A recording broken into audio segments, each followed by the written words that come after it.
Funny Story by Shertavia, Mosley, by CJ, Jayson, Eddie.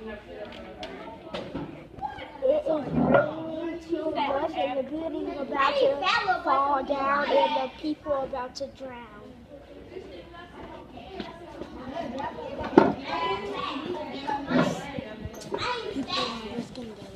People are risking their lives to swim in the animals in the trees. The buildings are going down and down and it's getting worse and worse.